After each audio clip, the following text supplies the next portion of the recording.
A Netflix documentary made me realize my entire life was a lie. I was halfway through a new true crime documentary when I saw my father on screen, walking through the background of crime scene footage from 20 years ago. "Dad, you need to see this right now," I called out, pausing the screen on his face. He walked into the living room, and the second he saw himself on TV, his face went white. "Pack your things, Lee. We have 10 minutes before they realize we're blown," he said in a voice I'd never heard him use before. "What are you talking about?" My heart was slamming against my ribs because my boring suburban father was on TV at a murder scene from 20 years ago. He was already yanking photos off the walls and throwing them into the fireplace. My mother came out of her office looking annoyed until she saw his face. "They aired the footage," was all he said, and she immediately ran upstairs. I heard drawers slamming while I stood frozen, watching my dad pour lighter fluid on our family photos. "Stop standing there and get your emergency bag from under your bed," he said. And that's when I noticed the pistol in his hand. My legs felt like water as I ran upstairs and found a bag under my bed that I'd never known was there before, already packed with clothes and cash and a passport with my picture but a different name, Madison Charleston. There were also car keys to a vehicle I didn't recognize and a burner phone still in its packaging. My hands were shaking so hard I could barely zip it back up. "I'm not going anywhere until you tell me what's happening," I said, my voice cracking. My dad looked at his watch and then at my mom, who was suddenly in the doorway with 3 duffel bags. "Your real name is Madison Charleston, and we've been in witness protection since you were 5 years old," he said while the photos curled into black ash.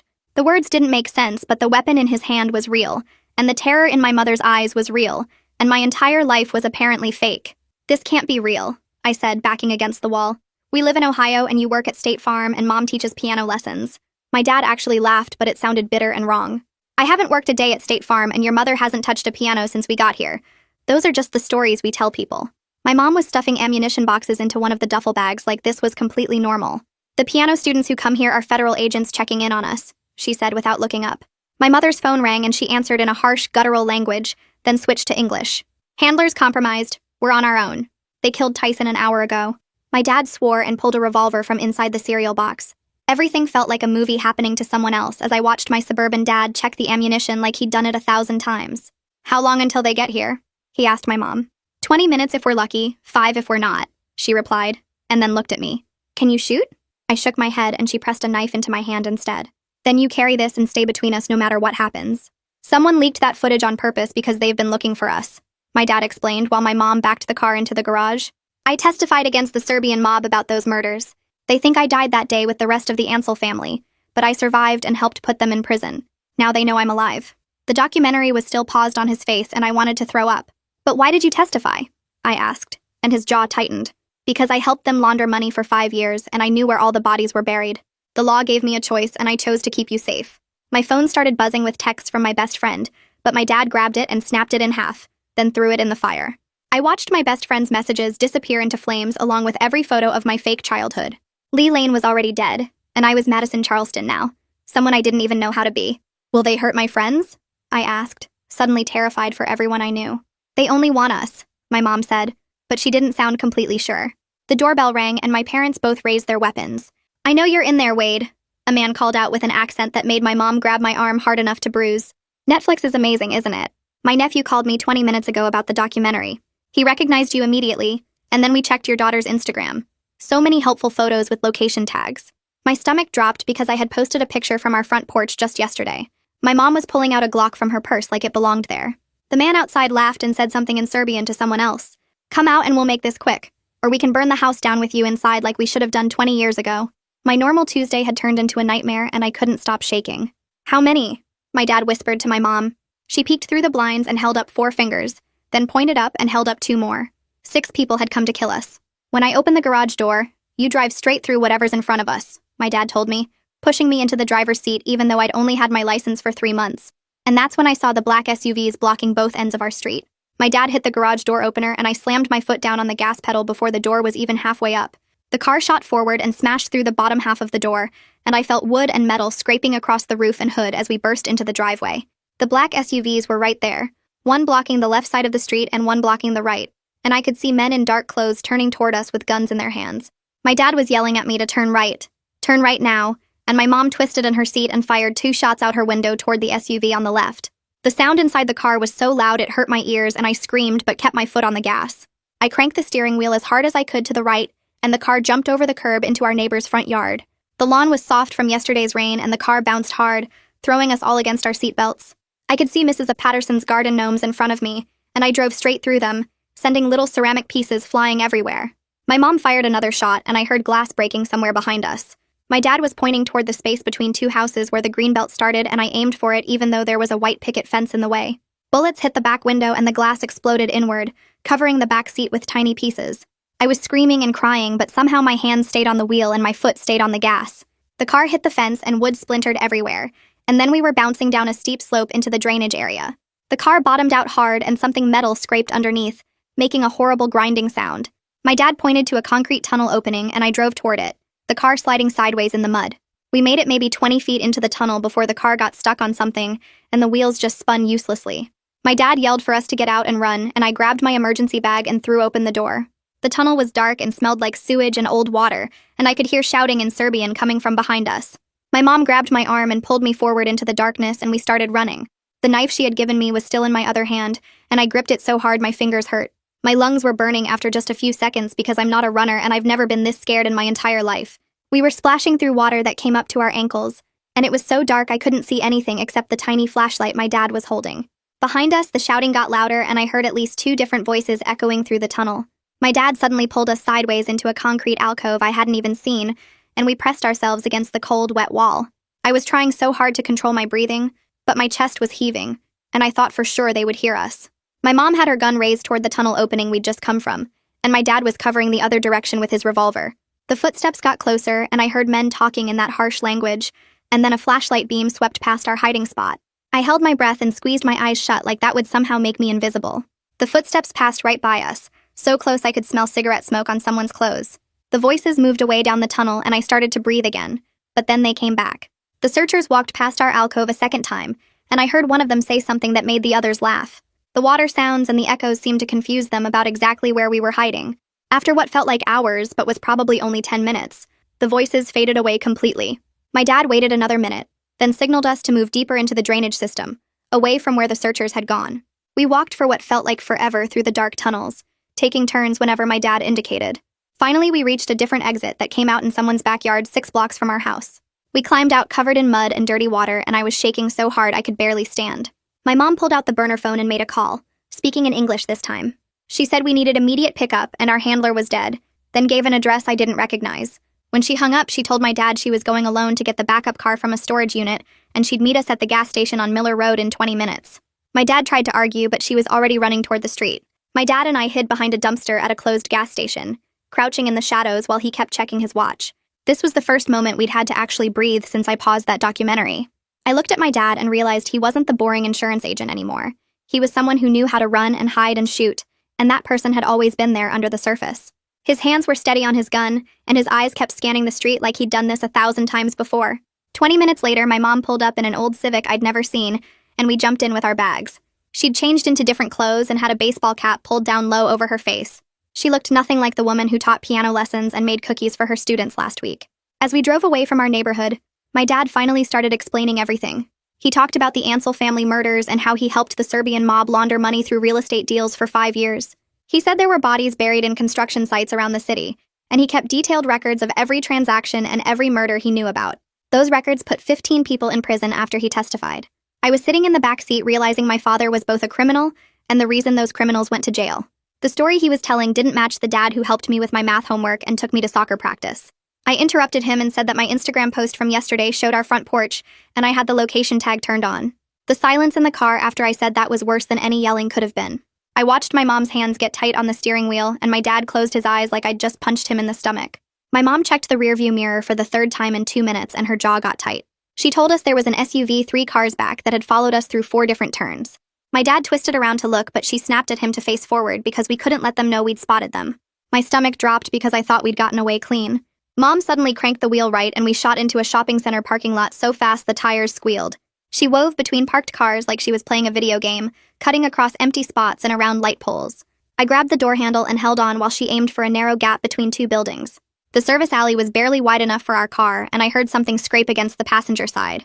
We burst out onto a different street, and Mom floored it, checking the mirror again. The SUV tried to follow us into the alley, but it was too wide and got stuck between the buildings. I looked back and saw it reversing while the driver's door opened. We merged onto the highway and immediately hit stop traffic. Cars were packed bumper to bumper and nobody was moving. Mom didn't even slow down. She jerked the wheel and drove onto the shoulder, squeezing between the concrete barrier and the line of cars. Our side mirror hit the barrier and exploded into pieces of glass and plastic. The grinding sound made my teeth hurt. I looked out my window and saw angry drivers yelling at us as we passed. Then I saw the SUV again 2 lanes over, stuck in the same traffic we were bypassing. The driver had his phone pressed to his ear and his mouth was moving fast. My dad said they were calling the others to coordinate and we needed to get off this highway now.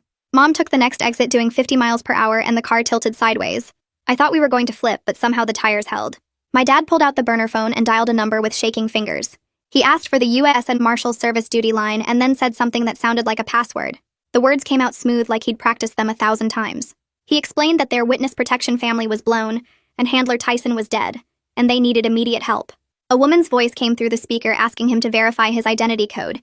He rattled off numbers and letters while Mom took random turns through a residential neighborhood.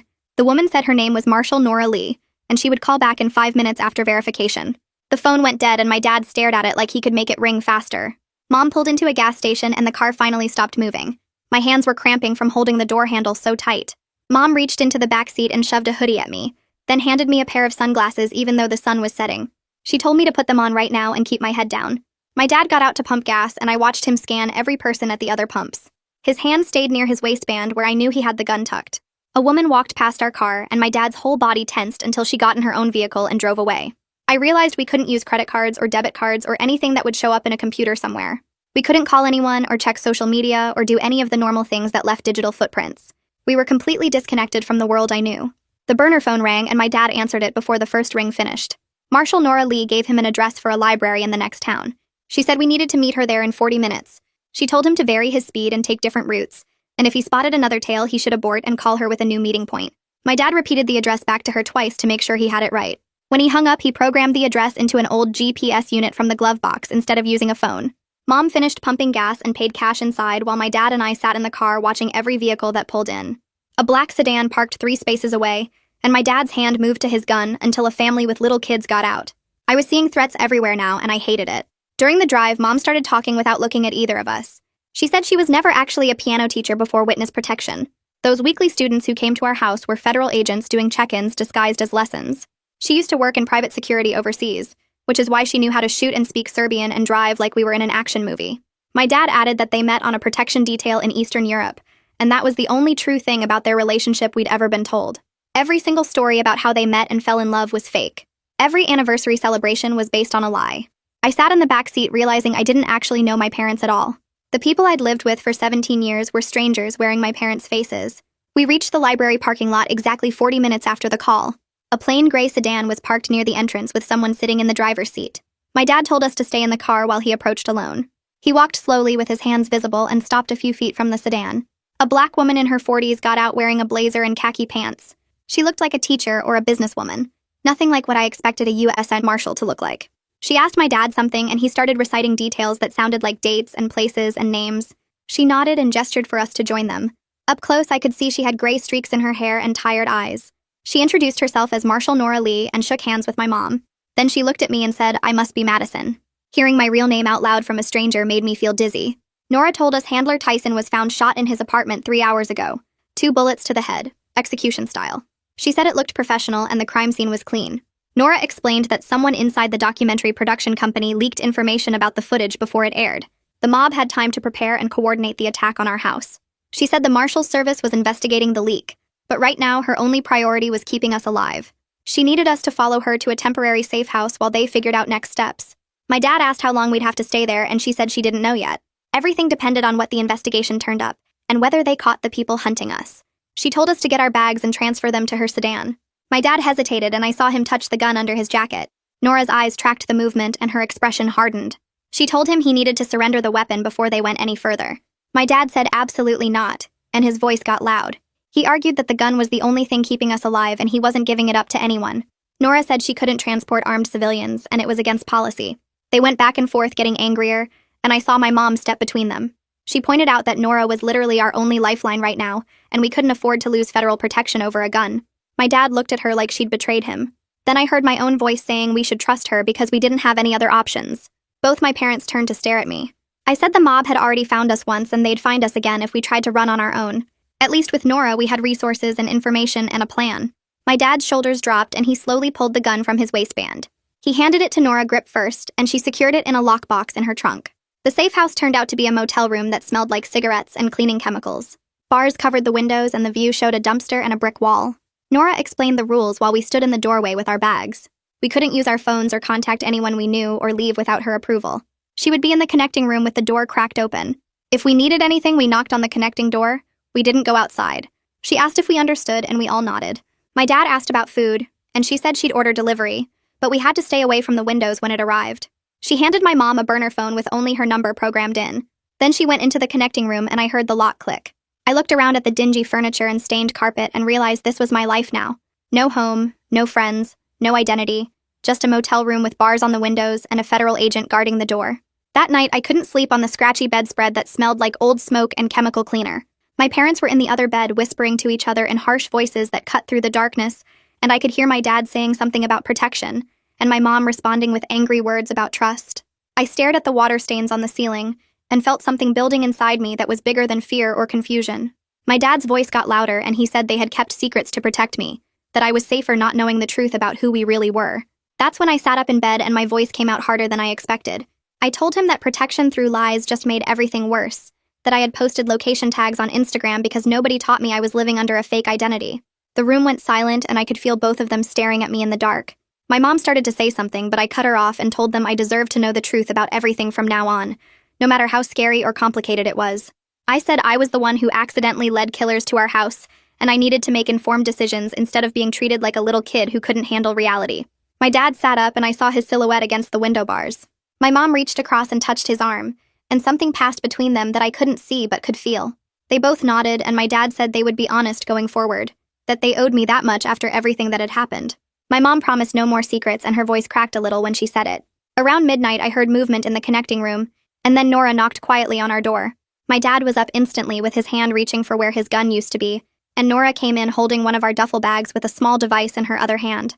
She told us we needed to move right now because she had found a GPS tracker sewn into the lining of the bag, which meant someone had been tracking our location the whole time.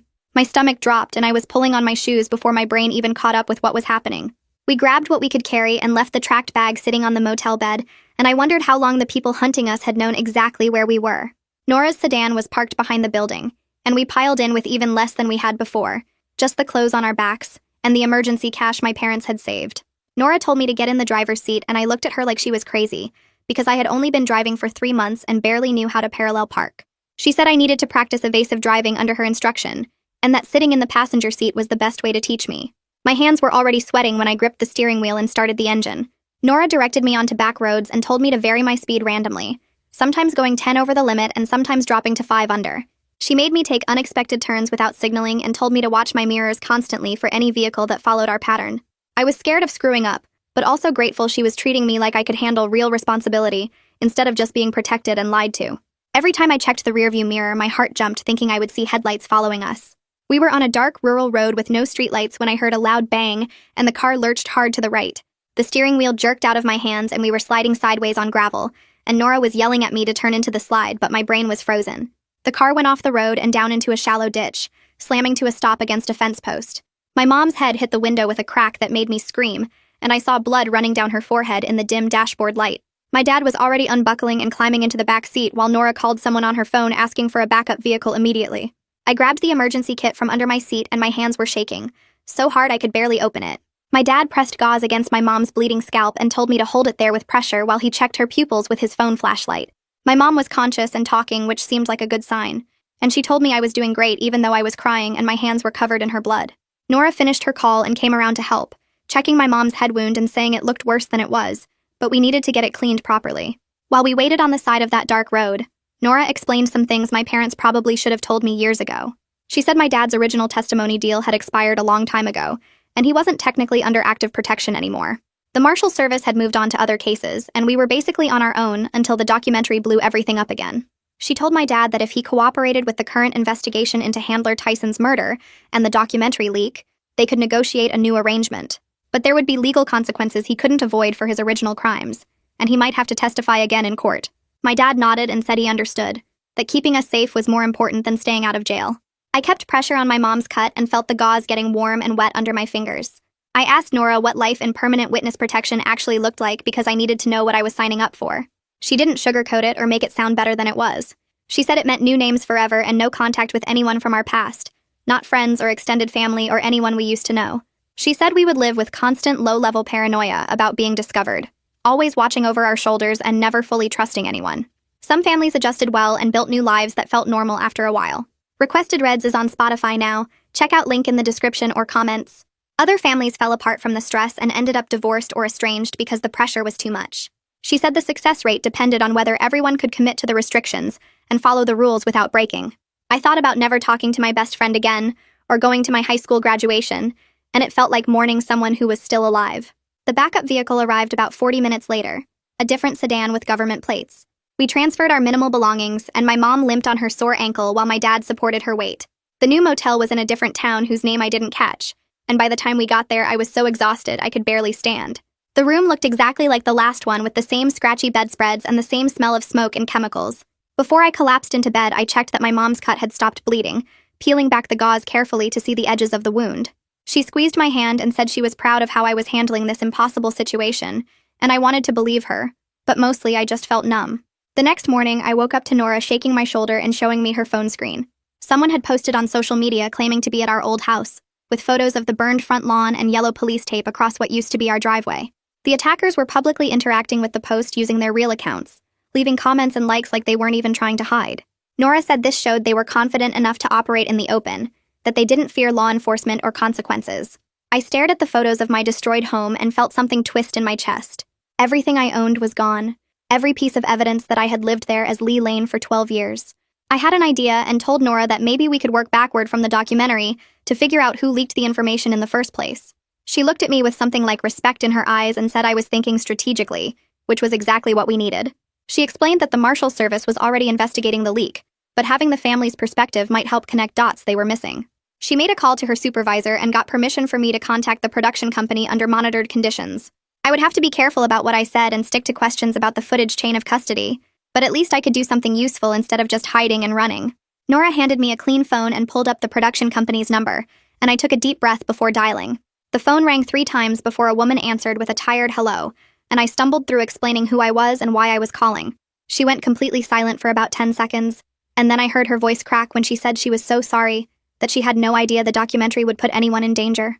Gemma started talking fast about how the crime scene footage came from police archives, and went through their standard process where they blur all faces before it goes to air, but someone must have gotten to the original unblurred version before the editing team processed it. She sounded genuinely upset and kept apologizing while I sat there holding Nora's phone and trying to figure out if this information actually helped us.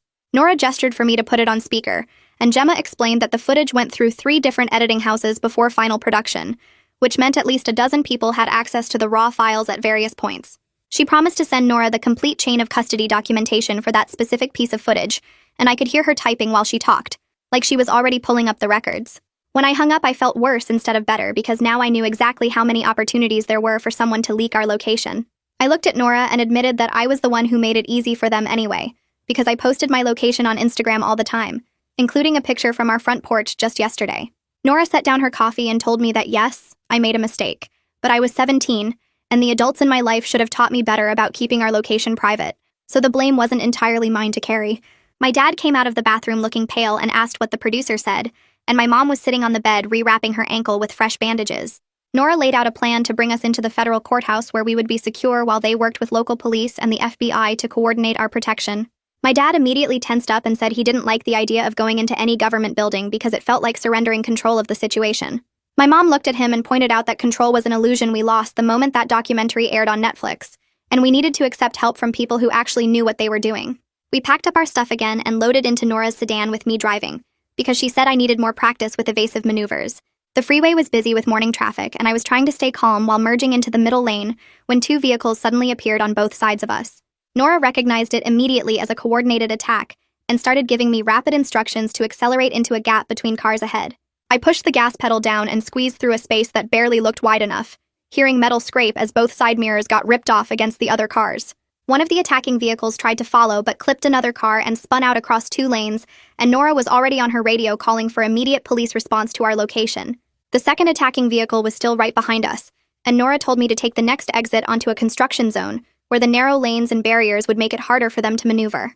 I took the exit doing 60 miles per hour and nearly lost control on the gravel shoulder, the car fishtailing before I managed to straighten it out and keep moving forward. We were weaving between orange construction equipment and concrete barriers when I heard gunshots hit the back of our car. Nora rolled down her window and returned fire while shouting at me to keep driving, and I was crying and driving and praying all at the same time because this was actually happening and I could die right now. My mom was in the back seat with her gun drawn covering the other side, and my dad was trying to reload his pistol with shaking hands. I saw an opening into a half-finished housing development and swerved into it without thinking, the car bouncing violently over rough dirt roads between wooden frames that would eventually be houses. The pursuing vehicle tried to follow, but their tires couldn't grip the soft mud, and they got stuck about 50 yards behind us. Nora yelled for us to abandon the car and run, so I slammed on the brakes and we all jumped out and sprinted toward the nearest unfinished house. My mom's ankle gave out as we were climbing through a window frame, and she went down hard with a scream that made my heart stop.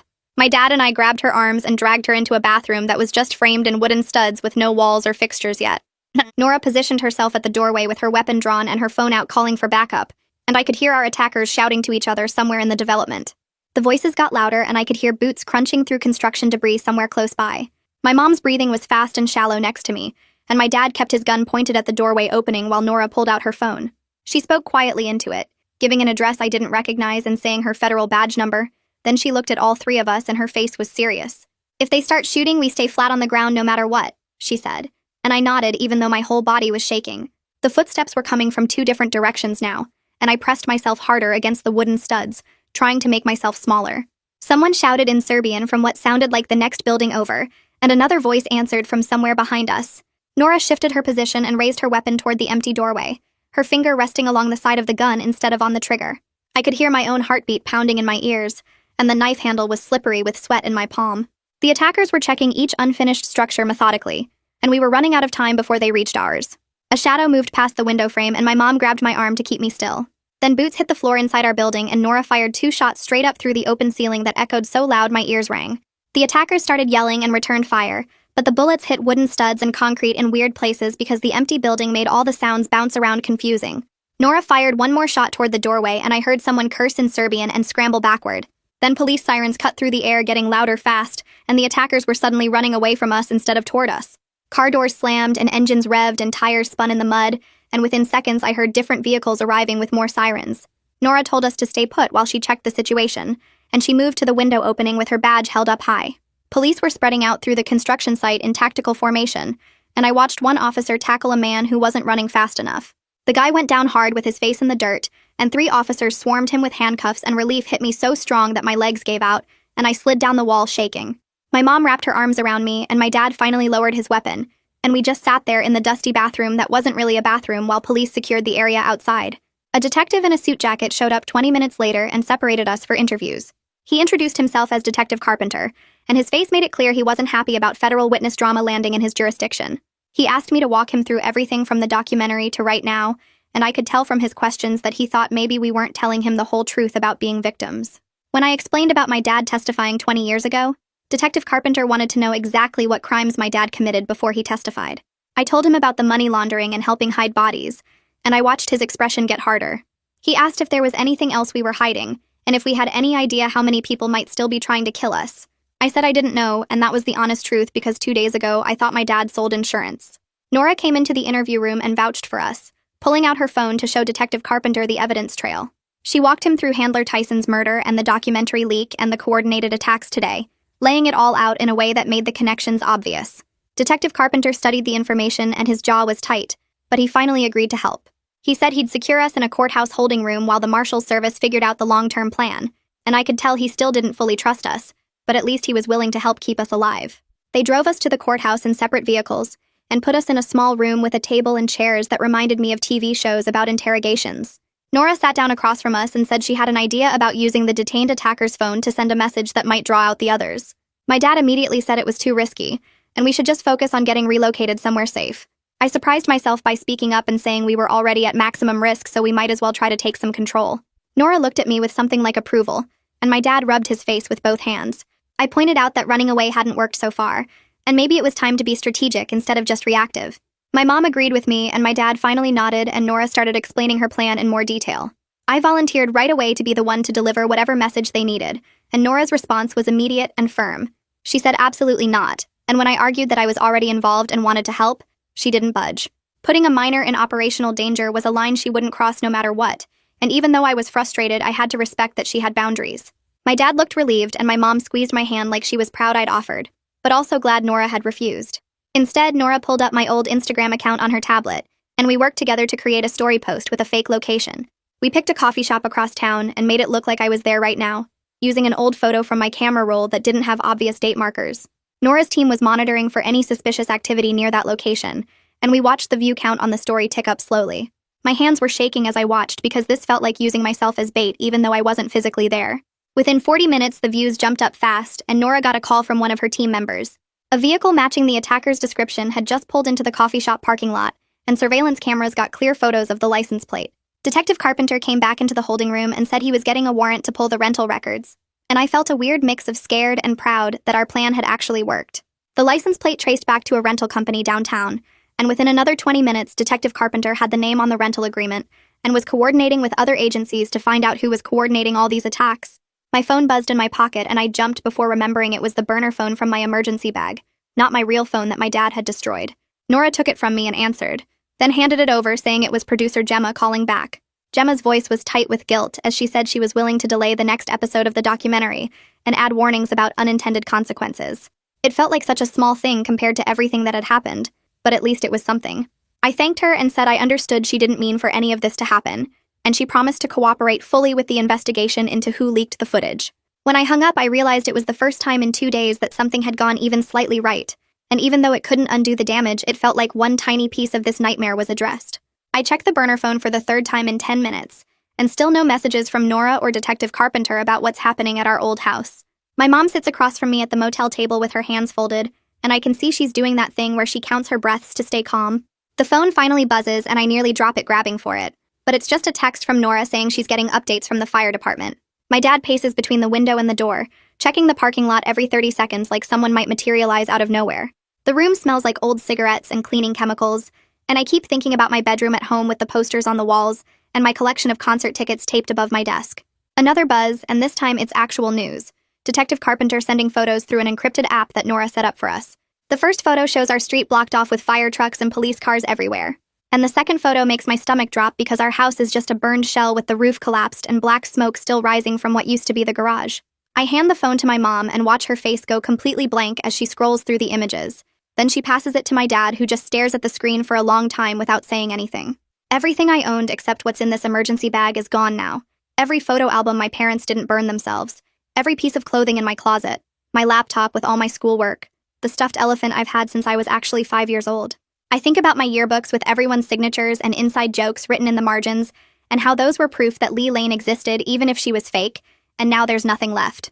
My dad sits down heavily on the bed and puts his head in his hands, and I realize this isn't just about losing our stuff. It's about losing the life we pretended to have for 12 years.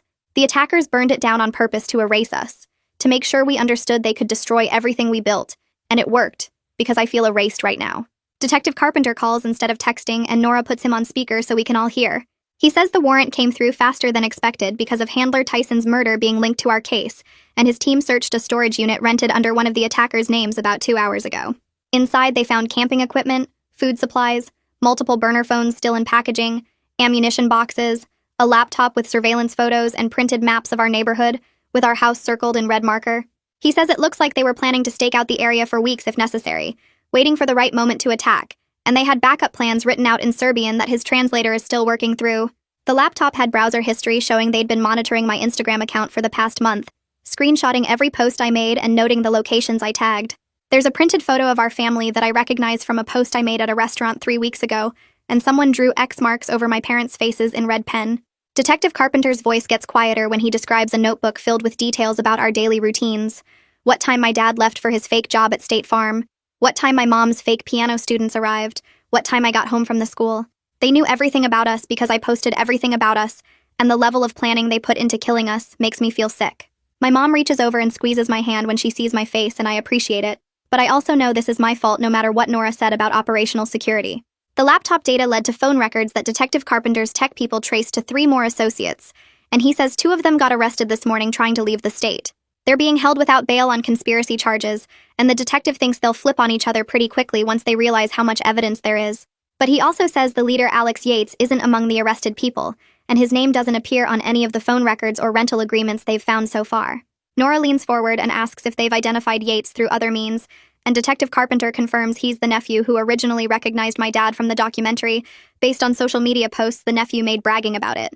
The nephew posted a screenshot of the documentary with my dad circled and wrote something in Serbian that translates to "finally found the rat," and that post got shared to several accounts connected to the Serbian organization. But Yates himself is smart enough not to use traceable phones or put his name on anything official, and he's likely the one giving orders while staying completely off the grid. My dad asks how dangerous Yates is compared to the others, and Detective Carpenter pauses before saying that Yates has a record in Serbia for violent enforcement and was suspected in at least 3 murders before he came to the United States 5 years ago. The silence in our motel room after that information is heavy, and I watch my dad's jaw clench like he's trying not to show how scared he is. Nora says the good news is that with most of his team arrested, Yates is running out of resources and backup, which might make him either more desperate or more careful. Nora ends the call with Detective Carpenter and sits down with my dad at the table, and I can tell from her expression this is going to be a serious conversation. She explains that the current investigation into Handler Tyson's murder and the attacks on us has created an opportunity for my dad to cooperate as a witness again, which could lead to a new witness protection arrangement for our family. But she's very clear that this cooperation would also mean my dad has to answer questions about his original money laundering activities, and there might be additional charges or consequences he avoided the first time around. The federal prosecutors want a complete accounting of everything he did during those 5 years working for the Serbian mob, including details he might have left out of his original testimony. My dad looks older than I've ever seen him as he listens, the lines around his eyes deeper and his shoulders slumped forward. He asks what happens if he refuses to cooperate, and Nora says honestly that we'd be on our own without federal protection, and Yates would eventually find us again. My mom reaches across the table and takes my dad's hand, and he looks at her for a long moment before nodding. He tells Nora he'll do whatever it takes to keep us safe, even if it means facing legal consequences for things he did 20 years ago, and I feel a weird mix of pride and sadness watching him agree to this. Nora pulls out paperwork and explains the process, and my dad signs documents while I sit on the bed trying to process that my father is officially cooperating with a federal investigation into his own crimes. The next morning, Nora comes back with Detective Carpenter, and they have a plan that makes my stomach hurt just hearing about it. They've been monitoring communications between the arrested associates, and they intercepted messages showing that Yates has been trying to make contact through intermediaries, wanting to negotiate or make threats or something. Detective Carpenter thinks they can use this to set up a controlled meet at a public location, specifically a bus depot downtown that has lots of cameras and witnesses. The plan is for my dad to be visible as bait, while Nora's team and Detective Carpenter's officers surround the location from multiple positions, and when Yates shows up, they'll arrest him with overwhelming force. My dad doesn't like this plan at all and says it's using him as a target, but Nora points out that he's already a target, and this way they control the environment. Detective Carpenter adds that they've studied the bus depot layout and have officers positioned to cover every exit, and they'll have sharpshooters on nearby roofs in case things go wrong. My mom asks what happens if Yates doesn't show up or sends someone else instead, and Nora admits that's a possibility, but the intelligence suggests Yates wants to handle this personally. I'm listening to them plan this operation, and I realize they're talking about deliberately putting my dad in danger to catch someone who wants to kill him, and even though I understand the logic, it feels wrong. My dad finally agrees, but only after making Nora promise that my mom and I will be somewhere completely secure during the operation, and she guarantees we'll be in a surveillance van with armed protection. The morning of the operation, I barely sleep because I keep imagining all the ways this could go wrong. We get picked up at 4 in the morning while it's still dark and drive to a location 3 blocks from the bus depot where the surveillance van is parked. Inside the van, there are screens showing video feeds from at least a dozen different cameras covering the depot from every angle, and 2 technical operators sit at the controls adjusting views and checking audio. My mom and I squeeze into the back area, and Nora gives us headsets so we can hear the radio communications between all the officers involved. I watch my dad on one of the screens as he walks into the depot at exactly 6:30 in the morning like they planned, and he's wearing a wire so we can hear everything he says. He looks scared but determined as he sits down on a bench near the ticket counter, and I'm gripping my mom's hand so hard my fingers hurt. The technical operator zooms in on my dad's face and I can see sweat on his forehead, even though it's cool outside, and my mom whispers that he's going to be okay. Nora's voice comes through the headset confirming that all positions are ready, and I count at least 8 different officers checking in from various locations around the depot. At 6:45, a man walks into the depot, and I know immediately it's Yates, because my dad's whole body goes tense on the screen. Yates has 2 other men with him, and they approach my dad slowly, and I can see Yates saying something that makes my dad's face go white. The audio from my dad's wire picks up Yates speaking in English with a thick accent, saying something about how my dad should have stayed dead. Then everything happens at once because Yates pulls a gun from inside his jacket, and my mom is screaming into the radio and shots are fired. Multiple officers converge from different directions, and I'm watching the screens trying to see where my dad is through all the chaos. One officer goes down holding his shoulder and there's blood on the ground, and I watch my dad drop flat with his hands over his head exactly like they trained him. The two men with Yates get tackled by officers and go down hard, but Yates himself somehow breaks away and runs toward the crowd of panicked travelers. More shots are fired and people are screaming and running in every direction, and the camera views keep switching trying to track Yates through the confusion. He disappears into a maintenance corridor and two officers chase after him, but when they come back out 30 seconds later, they're alone. Nora swears and grabs her radio demanding status updates from every position, and the responses confirm that Yates got away somehow. The scene at the depot is chaos with officers everywhere, and paramedics working on the wounded officer and travelers being interviewed by police. My dad gets handcuffed and led toward an unmarked car, and Nora explains through the headset that he's being taken into federal custody, both for his own protection and for questioning. I watch through the van window as they put him in the car, and even though I know this is part of the plan and necessary for his safety, it feels like I'm losing him all over again. My mom is crying quietly next to me, and I put my arm around her shoulders, and we sit there watching the screens as the depot slowly gets cleared and secured. The wounded officer is alive and talking to the paramedics, which is good news, but Yates escaping means we're still not safe. Nora climbs into the back of the van with us and apologizes for how the operation went, and I can see she's frustrated and angry about Yates getting away. She promises that every law enforcement agency in the region is now looking for him, and with his face all over the news and his associates arrested, he won't be able to hide for long. Detective Carpenter arrives at the van an hour later with updates about the arrests and the charges being filed. The two men who came with Yates are both in custody and already asking for lawyers, and the wounded officer is in stable condition at the hospital with a shoulder wound that should heal completely. They recovered Yates's gun from the scene along with shell casings and other evidence, and Detective Carpenter says the forensic team is processing everything to build the strongest possible case. He's coordinating with federal prosecutors to file charges against all the arrested attackers, and they're working to link everything back to Handler Tyson's murder through phone records and forensic evidence. It's not perfect justice because Yates is still out there somewhere, but at least most of his team is off the streets. Nora tells us the case is strong enough that the prosecutors expect most of the arrested people will take plea deals rather than risk trial, which means they'll probably testify against each other and provide more evidence. My mom asks what happens to us now, and Nora says we'll stay in protective custody while they continue hunting for Yates and processing my dad's cooperation agreement. I lean back against the van wall and close my eyes, and I'm exhausted and scared, but also relieved that at least some of the people who tried to kill us are locked up now. Nora makes phone calls for the next hour while we sit in the van, and I can hear her talking to judges and federal prosecutors about protective orders and custody arrangements. She gets approval for an emergency order that bars anyone connected to the Serbian organization from coming within 500 feet of my mom or me, and she explains this means if they violate it, they get arrested immediately regardless of other charges. The wounded officer is stable at the hospital, and his shoulder injury should heal completely according to the paramedics who updated Nora, which makes me feel slightly less guilty about this whole mess. Nora arranges for us to move to a secure apartment while they continue investigating and hunting for Yates, and she promises this place will be better than the motels we've been hiding in. We drive to a medical facility where my mom finally gets her ankle properly examined by a doctor who says it's badly sprained but not broken. They wrap it in a stiff brace and give her crutches, and watching my mom struggle to stand on one leg makes everything feel more real somehow. We sit in the quiet exam room after the doctor leaves and my mom just starts crying, these deep shaking sobs that scare me more than the guns did. She apologizes for all the years of lies and for not preparing me better for the possibility our cover could get blown, and I don't know what to say, so I just hold her hand and let her cry. She keeps saying she thought we'd be safe forever, and she wanted me to have a normal childhood, and I tell her I understand, even though I'm still angry about the secrets. Later that day, Nora shows us a news article on her phone about producer Gemma issuing a public statement. Gemma talks about the documentary's unintended consequences and announces Netflix is implementing new protocols for protecting witness identities in archived footage. She also agrees to blur additional identifying details in our footage and remove all location metadata from future airings of the episode. It doesn't undo the damage, but at least it might prevent this from happening to other families, and I appreciate that Gemma took responsibility instead of making excuses. That night, Nora drives us to our temporary apartment, which is in a bland building with security cameras and locked entry doors.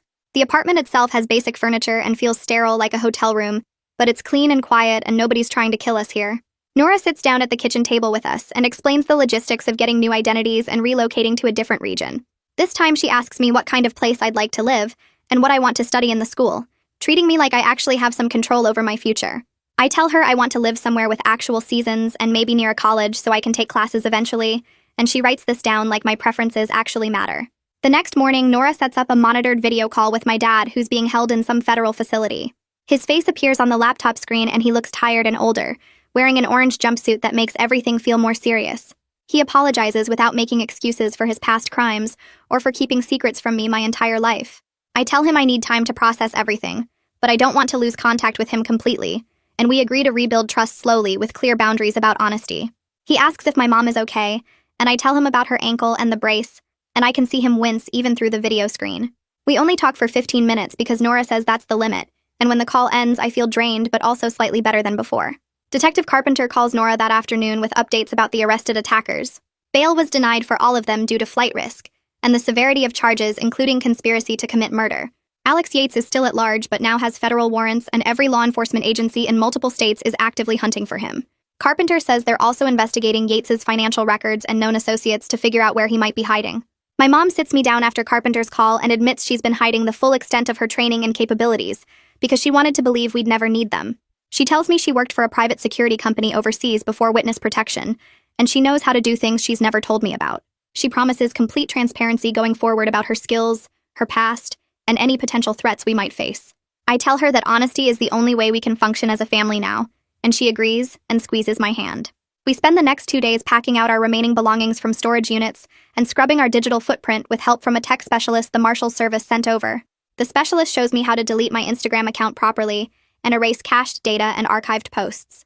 I watch years of photos disappear from the screen as I click through the deletion process, and it feels like saying goodbye to a version of myself that never really existed in the first place.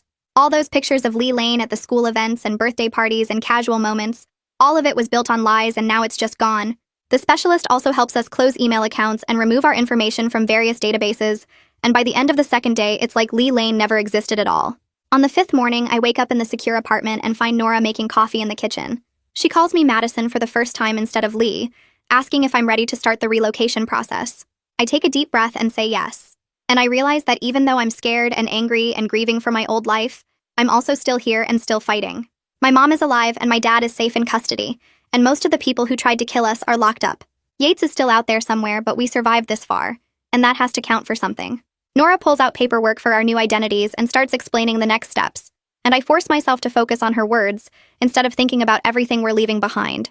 This is my life now, and I need to figure out how to live it, one decision at a time. And that's today's story. Thanks for listening. It really means a lot to know you're on the other side of the screen. I hope it brought a smile or two. Subscribe if you'd like to keep building these moments together.